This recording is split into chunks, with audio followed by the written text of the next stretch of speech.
अस्सलामुअलैकुम नाज़रीन, आप देख रहे हैं मुबश्शिर लुकमान यूट्यूब चैनल। मैं हूं समीना राना। हमारे साथ तशरीफ रखते हैं मुबश्शिर लुकमान साहब। अस्सलाम वालेकुम सर, कैसे हैं आप? वालेकुम सलाम। और मैं ज़रा डिप्रेस्ड हूँ, उससे बाद में बात करेंगे। सर क्यों डिप्रेस हैं? खैरियत? बाद में करेंगे बात इस पे, पहले क्या कर लें हम। ऑलराइट, चलिए सर ज़रा सियासी सूरत हाल के हवाले से आपका तजिया ले लेते हैं। पीपल्स पार्टी की सेंट्रल एग्जीक्यूटिव कमेटी का 2 रोज़ा इजलास था, खत्म हुआ। उसके बाद जो फैसले हुए वो थोड़े सरप्राइजिंग भी हैं। पीपल्स पार्टी ने विफाकी हुकूमत में शामिल ना होने का फैसला किया है, लेकिन ये कहा गया है कि जो पीएमएलएन का वजारत उस्मा का उम्मीदवार होगा उसको हम वोट करेंगे। सर ये कैसे हो गया? अब देखें, सबसे पहले बात ये कि खबर आपकी ज़रा पुरानी है। इस वक्त तकरीबन 10 बजने में कुछ 2-3 मिनट हैं जब हम ये रिकॉर्डिंग हमने शुरू की। अब मुझे नहीं पता ये चलेगा कब। तो 10 बजे एक प्रेस कॉन्फ्रेंस शुरू हो जाएगी, जिसमें आसिफ अली जरदारी भी होंगे, शहबाज शरीफ भी होंगे, चौधरी शुजात भी होंगे, आपके ऑल लीडर्स वगैरह भी होंगे, एमक्यूएम वाले भी होंगे, और आपके इस्तेकाम पार्टी के लीडर्स भी होंगे, मौजूद होंगे उसमें। और वो सारे एक जॉइंट हुकूमत का ऐलान करेंगे। देखिए, पीपल्स ओके। पार्टी एक खेल रही है गेम। इस पूरी डील में सबसे ज्यादा बेनिफिट पीपल्स पार्टी उठा रही है। यानी उनको पता है कि जो भी हुकूमत में आएगा वो कांटों की सेज पे आ रहा है। इस वक्त पाकिस्तान जो है अपने मुश्किल तरीन दौर से गुजर रहा है, 1971 के क्राइसिस के बाद, जब ईस्ट पाकिस्तान अलग हुआ था। और यानी उतनी ही अफरा तफरी है, बेचैनी है, काफ़ी है। तो उन्होंने कहा कि अच्छा ठीक है, महंगाई भी आगे करनी है, आईएमएफ से भी डील करनी है, जून तक 24-25 बिलियन डॉलर का कर्जा भी वापस करना है, रीशेड्यूल भी कराना है, चाइना को भी खुश करना है, अमेरिका को भी हाथ से नहीं जाने देना। ये सारे इस वक्त बहुत मुश्किल काम है। ये नून लीग को इसमें खराब होने दो, और हम ऑपोजिशन में बैठेंगे। ऑपोजिशन में ओके। बैठेंगे और हम एंजॉय करेंगे, क्योंकि अगर ये साल तक 8 महीने तक इन्होंने कोई अच्छा परफॉर्म ना किया तो उस वक्त तक हम पब्लिक के फेवरेट हो चुके होंगे और अपनी सियासत कर। लेकिन इस वोट की एवज उन्होंने बहुत बड़ी चीजें उठा ली हैं।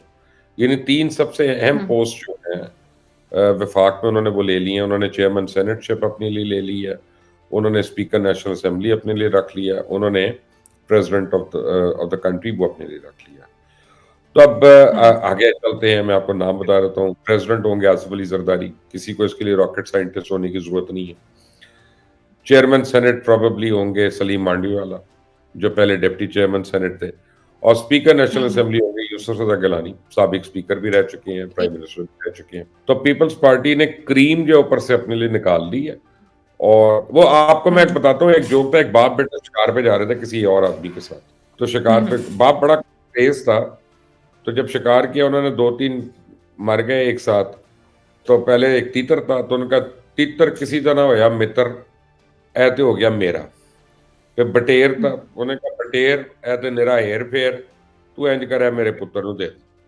और 2-3 कव्वे मर गए थे छरों से। तो उनका कहाँ है अल्लाह का नाम है तेरे हो गए।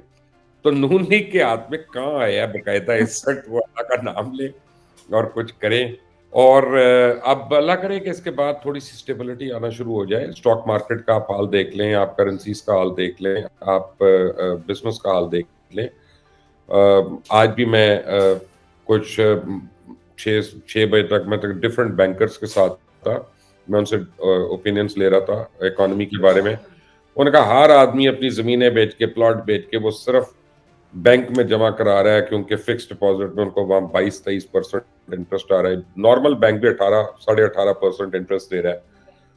तो वो कह रहे हैं कि जी कौन सी प्रॉपर्टी इतना बढ़ेगी, तो हम यहाँ पे जिसके पास 2 अरब है, 3 अरब है, वो डाल के 10 बैंक में दे रहा है, फिक्स डिपॉजिट कर रहा है, ताकि उसका इंटरेस्ट आ रहा है। तो ये बिजनेस चलाना तो ना हुआ ना। ये तो सिर्फ एक अमीर और अमीर हो रहे हैं, गरीब और गरीब हो रहे हैं, मिडिल क्लास एक्सटेंट हो रही है। तो नून लीग जो है, अब उसको परफॉर्म करना पड़ेगा और दबा कर परफॉर्म करना पड़ेगा। और ये उनके लिए नहीं, अब ये पाकिस्तान के लिए भी बहुत ही एक आजमाइश वाला दिन आ गया। और अगर 1 साल है जिसमें आपको बता दूं, अगर नून लीग ने परफॉर्म ना किया तो 1 साल के बाद उनका वो हाल होगा जो पंजाब में पीपल्स पार्टी का हाल है। Right, right, right. तो मुबश्शिर साहब, जिस तरह से अभी आप बता रहे हैं सारी सिचुएशन, पॉलिटिकल सिनेरियो, इसमें तो पीएमएलएन पे बड़ा प्रेशर आ गया। देखिए, 2 बड़ी बड़ी जमातें जो हैं वो ऑपोजिशन करेंगी और इस बार लग रहा है कि स्ट्रांग ऑपोजिशन होगी। तो ऑपोजिशन कभी अदम एतमाद आ सकती है अगर पीएमएल ने डिलीवर नहीं ऑपोजिशन किया, भी और स्ट्रांग होगी, क्यों क्योंकि देखें वजीर आजम होंगे मोहतरम शहबाज शरीफ साहब, मियां नवाज शरीफ साहब नहीं हो सकते, मेरा नहीं ख्याल। और वजीर आला पंजाब होंगी मोहतरमा मोहतरमा मोहतरमा मोहतरमा मरियम नवाज शरीफ साहब। 4 बारी मुझे मोहतरमा कहना पड़ा। तो अब जो है वो हम रोज देखेंगे कि उन्होंने कितनी खिदमत की आवाम की, और ये सारी बातें यानी आप श्योर हैं कि सीएम पंजाब मरियम नवाज ही होंगी? जी वो कई 3 दिन से जी पिछले अपने वो ओथ की प्रैक्टिस कर रही हैं। वो दिन में ओके। 2 दफा खड़ी होके माइक के और कैमरे के आगे ओथ लेने की, ओथ टेकिंग की प्रैक्टिस करी है, किस तरह फूल प्रूफ हो और किस तरह सही हो, अदायगी किस तरह होनी है, इंटोनेशन किस तरह होनी है। तो ये तो नहीं हो सकता किसी और को सीएम बनाना है और ओथ की प्रैक्टिस वो कर रही हो। Okay, right right. तो मुबश्शिर साहब, ये भी कहा जा रहा है कि पंजाब की गवर्नरशिप भी पीपल्स पार्टी ले सकती है। इस हवाले से क्या खबर है आपके पास? जी पंजाब की गवर्नरशिप तो उनको मिल सकती है, इसमें कोई बड़ी बात नहीं है। लेकिन जो है अभी इसके मुझे फाइनल नहीं आई, वो आज रात तक उसका भी पता चल जाएगा। That is a very interesting scenario, और वो जो है लेट्स सी। ऑलराइट। तो मुबश्शिर साहब, इमरान खान ने विफाक और पंजाब में एमडब्ल्यूएम और खैबर पख्तूनख्वा में जमात इस्लामी के साथ मिलकर हुकूमत बनाने का ऐलान किया। इस इत्तेहाद को सर कैसे देखते हैं आप? ये बेकार की बातें हैं। एमडब्ल्यूएम के पास तो एक सीट है, और केपीके में उन्होंने कहा जमात इस्लामी, जरा सा लेट का, हर चीज इमरान खान की जरा देर से होती है। 2 सीटें थी जमात इस्लामी की केपीके में, वो दोनों रिकाउंट में पाकिस्तान तहरीक इंसाफ को मिल गई, तो जमात इस्लामी एक्चुअली आउट हो गई है वहां से। तो जमात इस्लामी तो पार्लियामेंट में ही नहीं, कर लें इत्तेहाद जिसे करना है। अगर वहां पे एमडब्ल्यूएम के पास एक सीट है तो चले, ये हो सकता है कि अगर अपने कैंडिडेट्स उनके नाम कर देते हैं तो वो फिर रिजर्व सीट्स वगैरह उठा सकते हैं ये वो, लेकिन ये उनके नाम पे तो नहीं करेंगे, ये तो इत्तेहाद करेंगे। तो ये एक लीगल इशू होगा कि इनको रिजर्व सीट्स कैसे मिले। सो अब ये जरा सा इन्होंने लेट किया, अगर ये 2-3 दिन पहले कर लेते या इलेक्शंस के फौरन अगले दूसरे दिन कर लेते तो ये देखें, आप देखें इनकी प्लानिंग इस तरह से देखें। मैं आपको बताता हूँ, इमरान खान के वकीलों को इमरान खान के लिए कोई इंटरेस्ट नहीं है, इमरान खान की बहनों को इमरान खान का कोई इंटरेस्ट नहीं है, इमरान खान की बीवी को इमरान खान की कोई परवाह नहीं है। कितने दिन हो गए हैं, 1.5-2 महीना हो गया है, तो ज्यादा हो गया टाइम, ये जो तोशाखाना में सजा हुई थी अभी तक उसकी अपील नहीं गई है, रीट्रायल की अपील नहीं गई, और केसेस में सजा हुई किसी की अपील नहीं गई है। महीने से ज्यादा हो गया, बल्ले का साइन लिया हुआ है, उसकी नजर सानी की अपील नहीं गई हुई कि जी इसको वापस, यानी किसी को ना पार्टी में दिलचस्पी है ना इमरान खान में दिलचस्पी है। अपनी अपनी अपनी अपनी अपीलें तो 2-2 दफा कर ली उन्होंने जाके, इलेक्शन कमीशन में भी और हाई कोर्ट्स में भी, 3 दिन के अंदर, लेकिन इमरान खान के लिए नहीं है। तो मैं अभी बताऊं, ये जो पीटीआई के अंदर जो ऊपर टोला है ना, ये काबिज टोला है, कब्जा ग्रुप है, ये पैराशूटर्स हैं, इन्होंने पीटीआई के ऊपर कब्जा किया हुआ है, नथिंग एल्स। तो मुझे उस तो पार्टी सर, से ये जो पैराशूटर्स का टोला है, ये कहीं उस फॉर्मूले पर तो नहीं चल रहा कि पीटीआई को माइनस इमरान खान कर दिया जाए? नहीं, एक बात तय है कि अगर पीटीआई है तो वो इमरान खान की वजह से है। ये तो आप वोट्स ने भी साबित कर दिया ना। अब इस पे मैं और आप क्या बहस करें, हम कि इमरान खान कमजोर हो गया, ये हो गया, वो हो गया, लोगों ने उसको नाम पे वोट दे दिया, लोगों ने वोट दे दिया उसको, जाके हम उसको अच्छा कहें उसको कम अच्छा कहें उससे फर्क नहीं पड़ता। पीपल हैव स्पोकन, और हम जिस तादाद में हमने सोचा था, हमने प्लान किया था, तो हम सारों को मानना पड़ेगा कि हमारे अंदाजे गलत थे। पीटीआई ने हमें हमें चित कर दिया। एक्चुअल लफ्ज़ तो ये है, उन्होंने चारों शाने चित किया। जितना उनका वोटर निकला है, जितना से उन्होंने वोट डाला है, और जहाँ पे कई डिस्प्यूट्स हैं, वहाँ पे भी बड़े लेजिटिमेट उनके कंसर्न्स हैं, ऐसी बात नहीं है। बिल्कुल ही कुछ जगहों पे मैं कहता हूँ गलत है, लेकिन हर जगह पे गलत नहीं है उनका डिस्प्यूट।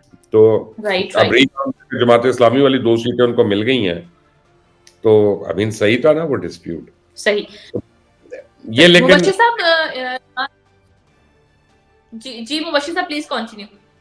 मैं ये कह रहा हूं कि इनकी लालच जो और इनका पर्सनल ग्रीड जो है, वो पीटीआई और पीटीआई के लॉन्ग टर्म इंटरेस्ट और इमरान खान के ऊपर हावी हो रहा है, ये मैं कहूँ। राइट। ओके। तो मुबश्शिर साहब, इमरान खान ने खैबर पख्तूनख्वा के वजीर आला के लिए अली अमीन गन्नापुर का नाम सजेस्ट किया है। इस पर बड़ी तनकीद भी हो रही है, और पीटीआई के अंदर से मुखालिफत भी आ रही है इस पर। इस फैसले को कैसे देखते हैं आप? अली अमीन गंडापुर एक इंतहाई नॉन सीरियस कैंडिडेट उन्होंने सामने किया, वो बन भी जाएंगे, लेकिन अली अमीन गंडापुर की हमें सारी वो पौने 4 साल में जो उन्होंने किया वो भी हमें याद है। कश्मीर कमेटी के हेड के तौर पे आप याद रखें कि वो जब कश्मीर के अंदर गए थे, पिस्तौल निकाल के फायरिंग करनी शुरू कर दी थी उन्होंने। फिर उनके पास से शहद की बोतलें भी बरामद हुई थी, फिर और चीज़ें भी हुई थी, जिस तरह की ज़ुबान उन्होंने इस्तेमाल की थी, इवन मरियम नवाज साहिबा के लिए। देखिए, मैं मरियम नवाज साहब की पॉलिटिक्स से मैं बहुत डिसएग्री करता हूँ। मैं उनकी पॉलिसी से भी डिसएग्री करता हूँ। लेकिन एक खातून होने की हैसियत से उनकी एक सर्टेन रिस्पेक्ट ज़रूरी है। हम वो भी नहीं कर सकते, उस तरह भी नहीं हम रगेद सकते। उसी तरह अलीमा खान साहिबा हों और भी कोई हो, सारे काबिल एहतराम हैं। हम उनसे डिसएग्री कर सकते हैं, लेकिन हम उनको रिडिक्यूल नहीं कर सकते। इन्होंने वो भी किया। अगर यहाँ पे बना रहे थे आतिफ खान को या बना रहे थे शाहराम तरकई को, तो मैं समझता हूँ इमरान खान जो है सबको दिखाना चाह रहे हैं कि उन्होंने जेल में होते हुए सूबे को कैसे बना दिया और सूबे को कितना अच्छा कर दिया। और ये गालिबन सबसे अच्छी सूबाई हुकूमत बनती है अगर इन दोनों में से कोई होता है या कोई और काबिल नाम होता वहां पे जिसको काम करने का पता हो। लेकिन अली अमीन गंडापुर को बनाने का मतलब है कि उन्होंने मौलाना फजल रहमान को, डीआई खान, टांक और दीर इन इलाकों से बिल्कुल एलिमिनेट करने की सियासत कर रहे हैं वो। तो ये करेंगे, इनका टास्क, मेन टास्क ये होगा। फिर इनका टास्क होगा, कॉन्फ्रंटेशन का टास्क होगा कि पाकिस्तान को मजीद आप जो है वो परेशानियों के अंदर रखें और उसको इश्यूज के अंदर उलझा के रखें। सो आई थिंक ये बहुत बुरा फैसला है। Only time will tell. अगर उस्मान बुजदार को वो वसीम अकरम प्लस कहते थे, तो इसको अब वो वकार यूनुस प्लस ही कहेंगे, और क्या कहेंगे। मैं कुछ और तो मैं कह नहीं सही सकता। सही। मुबश्शिर साहब, लतीफ खोसा कहते हैं कि सदर आरिफ अलवी इमरान खान की सजाएं माफ कर सकते हैं। क्या ऐसा पॉसिबल है, ऐसा हो सकता है? बात यह है कि लतीफ खोसा जो है ना, वो पता नहीं क्या खा रहे हैं। मैं वो अचार, वो ऐसा अचार हर एक को दे दें, घर में भेज दें, मजा है कि वो खा के हम भी मजे मजे की बातें करें। लीगली यस, प्रेसिडेंट के पास एक इस्तकाक है कि वो सजाएं माफ कर सकते हैं, लेकिन कितने केसेस में। और अगर हर केस को आउट ऑफ मेरिट उन्होंने माफ करना है तो रह क्या जाएगा पीछे। तो ये एक लतीफ खोसा, उनके वकील भी तो है, लतीफ खोसा को चाहिए कि अपील की भी तो नजरसानी कर दे। पहले लीगल बिल्कुल। कोर्सेज को एग्जॉस्ट कर ले, हाई कोर्ट से, सुप्रीम कोर्ट से, अपील से।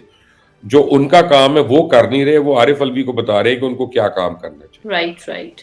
मुबश्शिर साहब, लास्ट क्वेश्चन, वैसे आप इसका जवाब पहले दे चुके हैं। कैंडिडेट कौन होगा वजारत उस्मा का पीएमएलएन की तरफ से? शहबाज शरीफ। मेरा ख्याल है शहबाज शरीफ, क्योंकि नवाज शरीफ साहब जो है वो एक कमज़ोर अक्सरियत के साथ नहीं बनना चाहेंगे। उनको नहीं चाहिए कि जी वो बने और उसके बाद वो साल के बाद वोट ऑफ नो कॉन्फिडेंस और नवाज शरीफ फिर से उड़ गए हैं। वो अब मजीद ये दुख नहीं बर्दाश्त करना चाहते। और नवाज शरीफ साहब जो है, उनकी सेहत भी उनको इजाज़त नहीं देती है, उम्र भी, कि वो 24 घंटे एक यानी इस तरह का फुल टाइम काम करें। मेरा ख्याल है अब वो इनके कायदे आला होंगे, पीर होंगे। जैसे तहरीक इंसाफ में बुशरा बेगम है, तो पीएमएलएन में अब नवाज शरीफ साहब होंगे, वो कायद और पीर भी होंगे, सब कुछ होंगे, वो दुआएं भी तो करेंगे। मुबश्शिर साहब, इस वक्त जो हुकूमत बनेगी उस पर सारा प्रेशर पीएमएलएन पर होगा। देखिए, जब पीडीएम आई थी तो भी शहबाज शरीफ थे वजीर आजम, लेकिन उनसे वो सिचुएशन उस तरह से तो हैंडल नहीं हुई जिसका जिक्र आज बिलावल ने भी किया कि बहुत सारे हमें तहफुजात रहे हैं इन 8 माह के साथ में। तो क्या अब शहबाज शरीफ इस प्रेशर में डिलीवर कर पाएंगे? नहीं, अब बेहतर करेंगे। उम्मीद तो यही है। जो मैंने आपको पहले कहा था कि मैं बड़ा परेशान हूँ, उसकी वजह ये है कि मुझे ये लग रहा है कि आने वाले दिन बड़े खराब दिन आ रहे हैं और ओके। हम खुदा ना खास्ता अफरा तफरी की तरफ जा रहे हैं, हम एनार्की की तरफ जा रही है, लॉ एंड ऑर्डर से क्रिएट करने की तरफ जा रही है। क्योंकि हमारे सियासतदानों ने, हमारे फैसले करने वालों ने हर फैसला जो अपनी मर्जी और मंशा के मुताबिक कर रहे हैं, अवाम की मंशा के मुताबिक नहीं कर रहे और मुल्क की बका और फलाह के लिए नहीं सोच रहे। अभी भी अपनी अपनी सियासत हो रही है और ये जो है बहुत खतरनाक बात है। और यानी अगर किसी को मेरी बात बुरी लगे तो मैं उससे सिर्फ माफ़ी मांग सकता हूँ। लेकिन अगर हमने अल्लाह से माफ़ी ना मांगी और अपने करतूत को सही नहीं किया, तो फिर हम खुदा न खास्ता इस मुल्क को बहुत बड़ा नुकसान भी पहुँचा सकते हैं। अल्लाह खैर करे। बहुत शुक्रिया मुबश्शिर साहब आपके कीमती वक़्त और आपकी कीमती तजज़िये का। नाज़रीन इसके साथ ही हमारा आज का प्रोग्राम खत्म हुआ। अगर आपको हमारी वीडियो पसंद आए तो इसे लाइक कीजिए, हमारे चैनल को सब्सक्राइब कीजिए, अपनी राय से हमें कमेंट में आगाह कीजिए। इजाज़त दें, अल्लाह ने